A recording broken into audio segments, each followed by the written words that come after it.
स्वस्ति न इंद्रो वृद्धश्रवाः स्वस्ति नः पूषा विश्ववेदाः स्वस्ति नस्ताक्षर्यो। नमस्कार मित्रों, मैं एस्ट्रो वास्तु रिसर्चर हस्तरेखा रीडर से संजीव। आज का हमारा जो विषय है पूर्व जन्म। हम पूर्व जन्म में क्या थे, इसकी स्थिति हम जातक की लग्न कुंडली में शनि की स्थिति के आधार पर तय करते हैं। लग्न में यदि शनि हो तो पूर्व जन्म में जातक बहुत बड़ा वैद्य होता है, जड़ी बूटियों का ज्ञाता होता है और बहुत सी गूढ़ विद्याओं का जानकार होता है। वर्तमान जन्म में वह ऐसी जगह रहते हैं जहां प्रेत आत्मा वास करती है और अच्छी आत्माओं का उन्हें सहयोग प्राप्त होता है। वो एकांत प्रिय और शांत होते हैं तथा वर्तमान जन्म उनका प्रारंभिक काल बचपन बीमारी में और परेशानी में गुजरता है। द्वितीय भाव में शनि से जातक जो होता है वह घर का मुखिया होता है पूर्व जन्म में, और वर्तमान जन्म में वह पूर्व जन्म में अपने बच्चों और अपने परिवार के प्रति गैर जिम्मेदाराना तरीके से रहने के कारण बद्दुआओं की वजह से इस जन्म में पारिवारिक, आर्थिक और सामाजिक परेशानी व कष्ट भोगता है। यदि द्वितीय भाव में शनि का संबंध राहु से भी हो तो उसे डरावने सपने आते हैं। किसी प्रेत आत्मा द्वारा अदृश्य रुकावट पैदा की जाती है और उसे परेशानी भोगनी पड़ती है। साथ ही जातक को निद्रा रोग भी भोगना पड़ता है। तृतीय व छठे भाव में शनि हो तो जातक को अदृश्य शक्ति भविष्य की घटनाओं का पूर्वानुमान लगाने में सहायता प्रदान करती है। ये अपने सेवा कर्म या छोटों के प्रति किए गए दुर्व्यवहार के कारण या बद्दुआओं के कारण पिछले जन्म से इस जन्म में आते हैं और वर्तमान जन्म में ये लोग अकारण भय से पीड़ित होते हैं। उन्हें अकारण ही इस पृथ्वी पर भेजा जाता है। ये लोग भूगर्भ की शक्ति के जानकार होते हैं तथा पराविद्या शक्ति की इनको जानकारी होती है। चतुर्थ भाव में शनि होने से जातक पूर्व जन्म में सर्प योनि से जीव में आता है।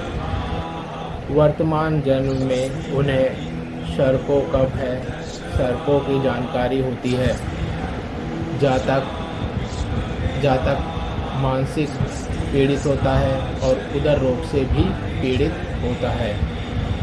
पंचम भाव में शनि पूर्व जन्म में हत्यारा को प्रदर्शित करता है और इस जन्म में जातक भ्रमित और संतान संबंधी कष्टों, रुकावटों और एजुकेशन से संबंधित व्यवधानों को झेलते हैं। और जातक पेट के निचले हिस्से में अर्थात ड्यूडेनम से निचले हिस्से की बीमारी से परेशान होते हैं। सप्तम भाव में यदि शनि हो तो पूर्व जन्म में जो व्यक्ति है वह अपने परिवार मुख्यतः अपने लाइफ पार्टनर के प्रति गैर जिम्मेदाराना व्यवहार के कारण और उससे प्रति दुख के कारण वह इस जन्म में आता है। और इस जन्म में वह शारीरिक कष्ट, पारिवारिक कष्ट और जीवन साथी से कष्ट प्राप्त करता है और वह गैर परंपरागत साथी या विपरीत लिंगी व्यक्ति को दुख देता है।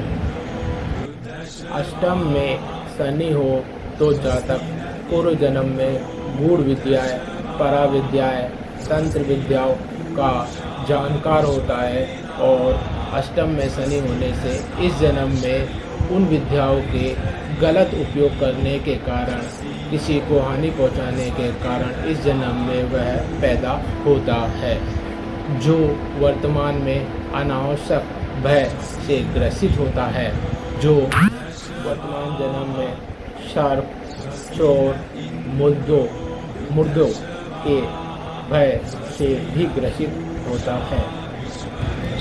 नवम भाव में शनि होने से मतलब यह होता है कि वह धार्मिक क्षेत्र में, पूर्व जन्म में धार्मिक क्षेत्र में वह एक ऊंचे ओहदे पर होता है, जिसके द्वारा गलत मार्गदर्शन की वजह से उसे इस जन्म में पैदा होना पड़ता है, जिस कारण उसकी नौकरी में या कर्म क्षेत्र में इस जन्म में उन्नति या विकास नहीं होता है।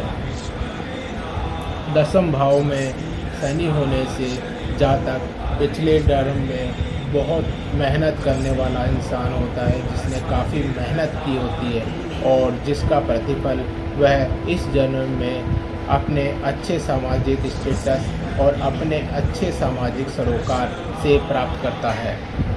इस जन्म में जातक शनि के गुणों के अनुसार अध्ययनशील, कर्मठ, एकांतवासी, शांत और प्रिय और निरंतर मेहनत कर प्रगति प्राप्त करने वाला होता है।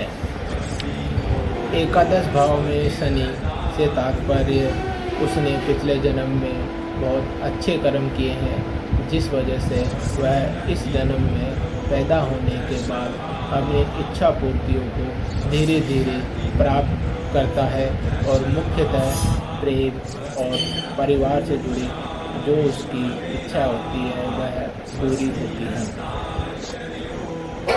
द्वादश भाव में शनि से तात्पर्य जातक अपने घर में पितरों के आशीर्वाद से पैदा होता है, गृह स्थान से दूर जाकर अपने कर्म क्षेत्र में वह कामयाब होता है और इस जन्म में वह समस्त सुखों को प्राप्त करता है।